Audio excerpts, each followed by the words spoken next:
is my take on Ilhan Omar leaving the committee, and I am going to show this story that shows that AOC and the squad never gave a shit about getting anything done. In fact, they hate being part of the majority party, and these are things they're just saying out loud. I said maybe about 3 years ago. I remember because it was when Donald Trump was president. When I was disappointed with the squad, but I was like, I want to see how they act under a Republican president. Because it's easy to sound radical. I'm sorry, I said I want to see how they do under a Democrat president. Sorry, I got that wrong. Because it's easy to sound radical when there's a Republican president. When there's no chance of anything passing, right? What happens when your party's in power? When you got to challenge them? And we saw how quickly they folded and did nothing. That's why I said this tweet here. The left achieved literally zero material victories with the squad on committee seats, but the boutique left is pretending that them being removed is the apocalypse. And the reason why I say this is because I saw this article that came out 4 days ago, which is unbelievable. Unbelievable admission. I'm going to report just on the snippet I put out here, but I recommend read the whole thing. Look at this. Because there's less pressure. They're not getting people tweeting at them. Hey, do something. You're in power. Do this. Do something. You actually can force the vote. That was another added pressure. Yep. You can actually, so people understood, wait, why aren't you forcing the vote on this? Why aren't you forcing the vote on that? It became a thing about force the vote on this, vote on other things. Now they can go, whew. Now we can signal like we're Malcolm X. We can bring up and write all of these bills like Ro Khanna has one out. Pramila Jayapal has one out. Like, it's so absurd. Go ahead, Nick. I called this a long time ago. I could find a little tweet if I wanted to. Because I was like, guys, you really know the squad sellouts when you see how they act under Democrats. It's easy to sound radical when Trump is in office. You can say abolish ICE, abolish DHS, reduce military funding, and then all of a sudden Biden's president, he expands the DHS and ICE funding. Not a goddamn word. So they just say the quiet part here. Unbelievable. Hear the headline: the squad is out of power and relishing a new fight. Do these sound like people who are serious? They love being a minority party. And it's that inside the progressive flanks plan to regroup under the Republican House. And then I'm like, when I saw the headline, I was like, dude, this clickbait. I was like, this clickbait? You really gonna fade it. Some terrible stuff. Like, I swear to God, like I pulled one snippet out of the article here because I saw this headline. I was like, it has to be clickbait. There's no way they will literally say that. But you would say that out loud. Listen to what AOC had to say. I actually feel really good about all this. You know, the fascists, the people that you guys said, the fascists that are going to end democracy, the worst people in the world. AOC said, I actually feel good about all this. Not having power, being a minority in the House. She says, I think there are certain aspects here where we can flex our muscles even more sometimes than under a Democratic majority. AOC argued that being in the minority allows us to propose and work on legislations in ways that are simply difficult when you're a governing majority and there are literal fires that you have to put out every single day. No, and when you're a governing majority, let me change that. When you're a governing majority and people expect you to actually do these things. Yep. That's really what should be said. This is pretty disgusting. This is pretty disgusting. Yeah, this is pretty literally said, and no confusion here. Like, she doesn't even hide it with political talk. She straight up says that you can flex your muscles more. What that mean? That mean when Donald Trump is president, you can say abolish ICE. When Trump is president, because everyone knows there's zero chance of that happening. But when you're under the majority, you can't flex their muscles. You see what he said, I think there are certain aspects we can flex our muscles. So what's the inverse of that? That means when Democrats are in charge, we are not flexing our muscles. And how does this even make sense? If you have the majority, that makes it more likely for you to flex your muscles.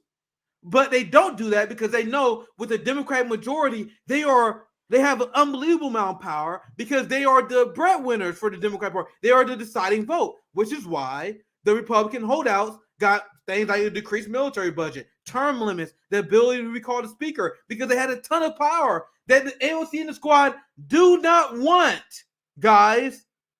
This is why it's so important to call out this grift that Bernie Sanders and AOC has done, which is more nefarious than what Joe Manchin is doing. Because AOC is taking working class money with zero intentions of doing anything.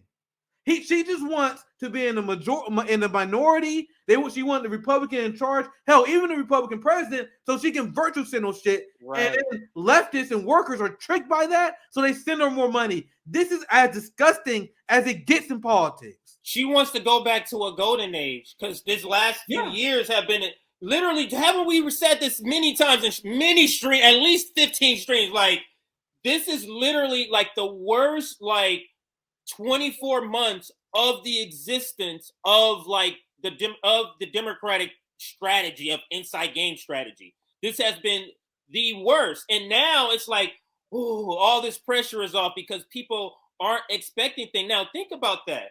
It's so revealing in the way that you're selling, but it's also revealing that they have no intentions. Yeah. They have zero intentions of doing anything. They have zero. I'm sorry, let me rephrase that because it's not as clear. They have zero intentions on the things they're saying materializing. Zero. Because they're saying we can say the most forceful things when we're not in power.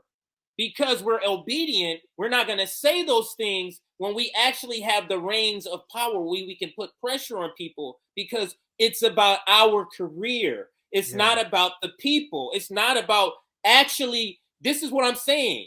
It's not about actually materializing the things they tweet and talk about.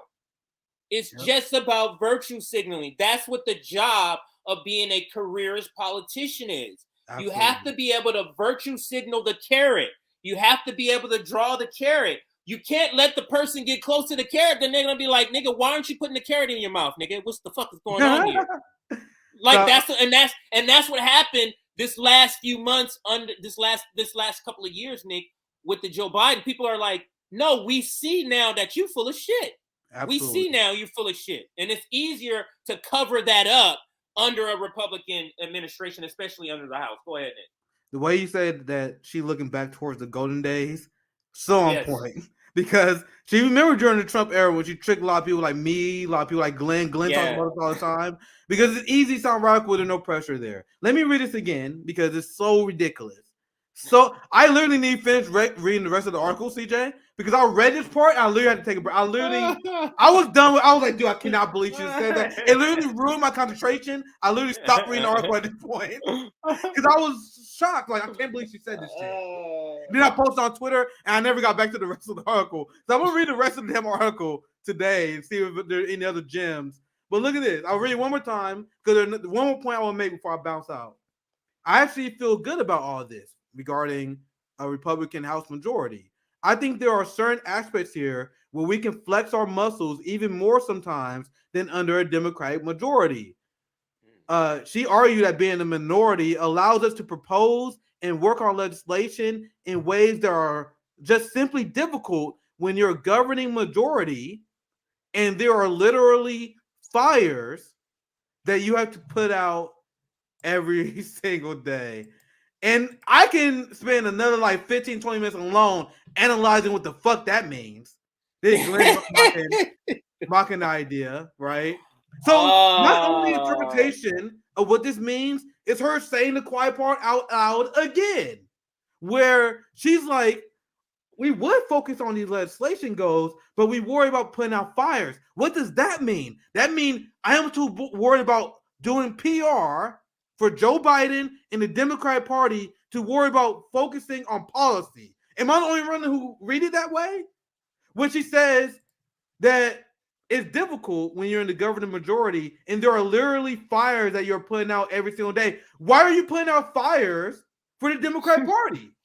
That's her literally saying and admitting, she's so dumb, she don't even know what she's saying out loud. She's admitting that her job is to do PR for Joe Biden and the Democratic Party. Joe Biden has been so awful that they spent so many times getting rid of the fires that they can't focus on progressive policies.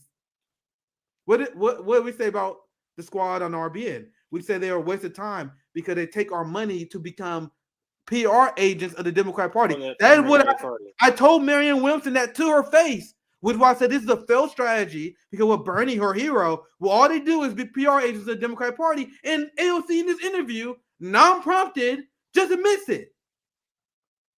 We so worried about extinguishing fires, can't focus on our policies. It's an eye-opening article, Nick, and it's amazing how this stuff is just out in the open, and you still have people cheerleading like Rational National. Yeah. But it just shows that it's not at all about policy. It's all about personality. This is how I got my bread and butter made, and you think I'm about to run from this? They're showing their infantile intellect because they don't have a way of adjusting. They can't even go, well, let me adjust. He has one horse to ride, and that's it, Nick. Yep. That's my final thoughts on it.